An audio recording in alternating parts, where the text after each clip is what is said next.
Poutine affirme « Notre position à l'égard de la crise en Syrie se base sur le droit international ». L'ONU annonce les détails du plan de l'élimination des armes chimiques en Syrie seront publiés la semaine prochaine.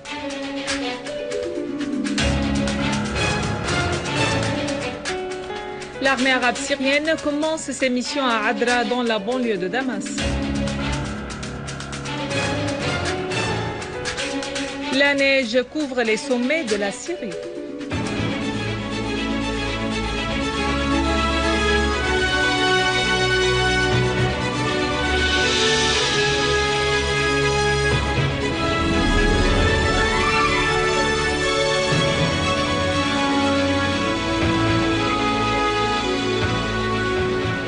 Mesdames et messieurs, bon après-midi, merci d'être avec nous.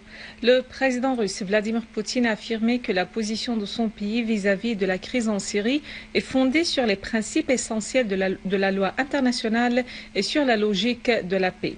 Dans son message annuel au Parlement russe à l'occasion du 20e anniversaire de la mise en vigueur de la Constitution russe, Poutine a souligné que la Russie a réussi, en collaboration avec ses partenaires, à faire épargner à la Syrie la guerre et à aller dans le sens de la solution politique à la crise.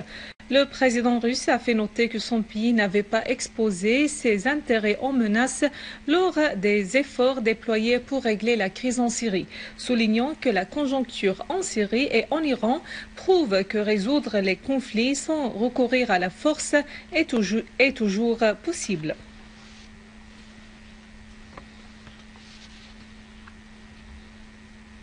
Le ministre russe des Affaires étrangères Sergueï Lavrov a espéré que la conférence internationale sur la Syrie, Genève 2, mènera à l'instauration de la paix et à un règlement de la crise en Syrie.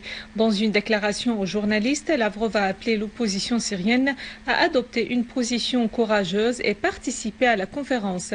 Il a espéré que Genève 2 sera une opportunité pour régler la crise en Syrie et arrêter la violence pour permettre aux citoyens déplacés de regagner leur maison et pour que la Syrie devienne un État civil et démocratique. Lavrov a ajouté que c'est le peuple syrien qui devrait régler cette question et non pas la Russie, les États-Unis, l'Europe ou bien les pays du Golfe. Lavrov a ajouté que la Russie était inquiète de la division de l'opposition syrienne, affirmant que cette opposition devrait être représentée à la conférence de Genève 2.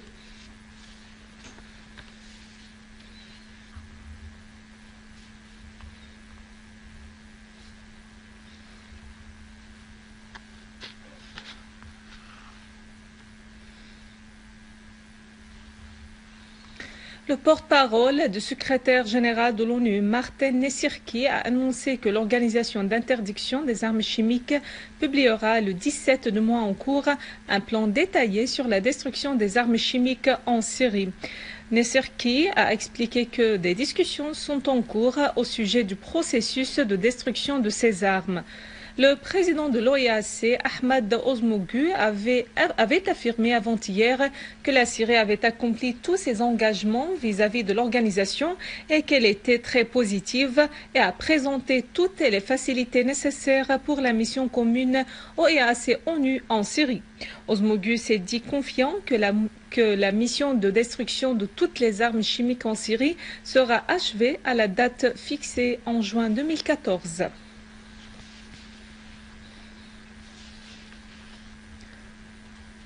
Le délégué permanent de la Syrie auprès de la Commission des droits de l'homme des Nations Unies à Genève, Faisal El-Hamoui, a affirmé que la Syrie n'avait jamais connu le problème des déplacés à l'intérieur, à l'exception de celui des Syriens qu'Israël avait obligé à quitter le Golan en 1967. Dans un communiqué publié devant le Forum du Haut Commissariat des Nations Unies pour les affaires des réfugiés sur la protection des déplacés dans le monde, M. Al-Hamoui a souligné que la Syrie était toujours un abri sûr pour tous les émigrés ou les déplacés ayant fui la violence et l'oppression, ajoutant que la Syrie n'a jamais établi de camp pour les réfugiés.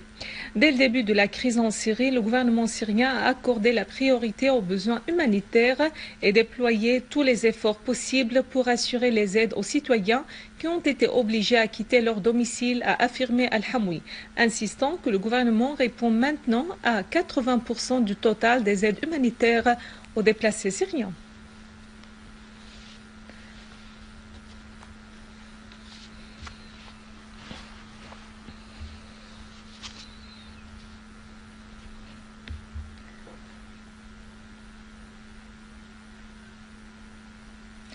L'Union des ulémas de Levant a assuré dans un communiqué que l'expulsion de Youssef Al-Qaradawi de la commission des hauts ulémas d'Al-Azhar est une décision due à la responsabilité religieuse qu'apportent les ulémas d'Al-Azhar. Le communiqué apprécie la position des ulémas d'Al-Azhar, souhaitant à l'Égypte la sécurité et la stabilité.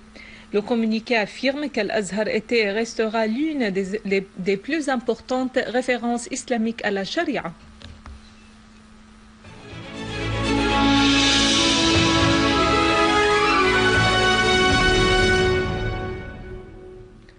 Une source militaire a indiqué que des groupes terroristes armés de Front al-Nusra s'étaient infiltrés hier à la ville de Adra, dans la banlieue de Damas, et attaqué les habitants dans leurs maisons, soulignant que ces terroristes avaient commis, selon des informations, un massacre contre les civils.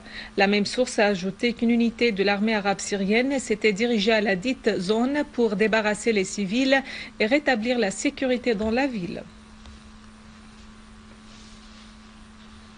À Homs, l'armée arabe syrienne a continué la traque des terroristes, détruisant un repère des chefs des gangs terroristes à Al-Ghasbiya et tuant nombre de leurs éléments.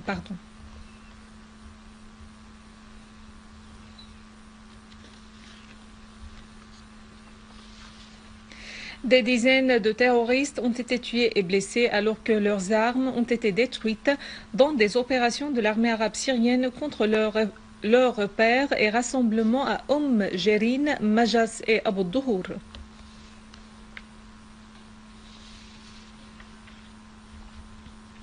À Alep, une unité de l'armée arabe syrienne a liquidé un grand nombre de terroristes dans le camp de Handarat et à Cher Saïd, ainsi qu'aux alentours de la prison centrale. De même, une autre unité de l'armée a fait face à une attaque d'un groupe terroriste contre l'hôpital d'Al-Kindi et tué tous ses éléments. L'armée arabe syrienne a également liquidé un groupe terroriste qui attaquait les quartiers résidentiels aux obus de mortier et détruit des caches de terroristes dans la vieille ville d'Alep.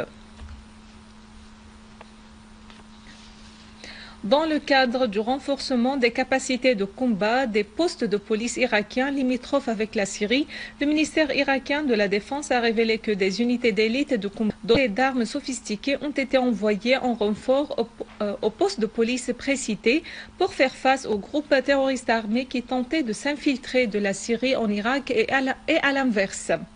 Cependant, des forces irakiennes mixtes ont lancé une opération de perquisition des caches des terroristes dans les gouvernorats de Ninive, Kirkouk et Salah ad-Din et procédé à l'arrestation de 74 terroristes, dont 3 sont des leaders du soi-disant Ansar al-Islam et 6 autres des chefs de l'État islamique en Irak et au Levant.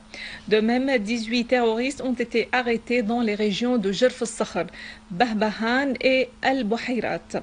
Dans un nouveau crime, des groupes affiliés à Al-Qaïda ont liquidé 7 enfants qui travaillaient dans l'élevage au nord de Diyala.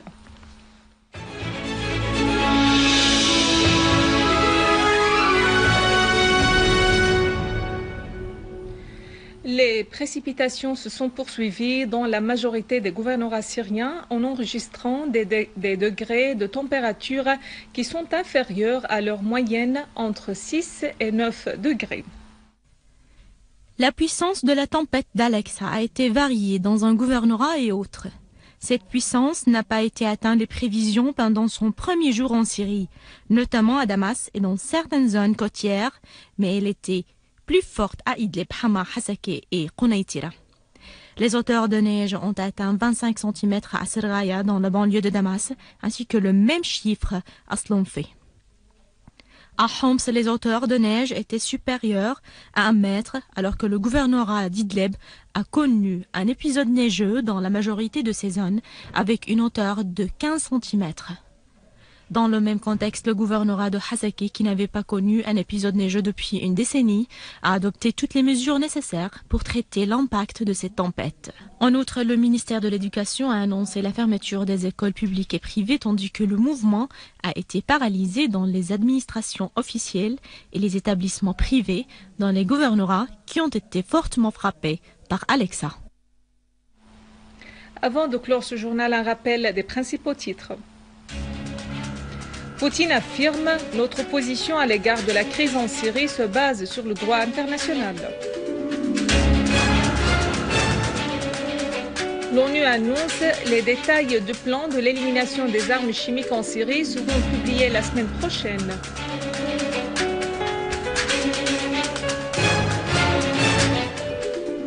L'armée arabe syrienne commence ses missions à Adra dans la banlieue de Damas.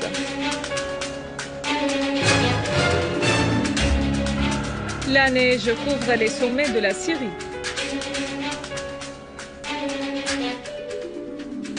Mesdames et messieurs, c'est la fin de notre édition. Pour la revoir, visitez notre site web syrienonline.sy. Merci à vous, merci à toute l'équipe de rédaction et de technique. Au revoir.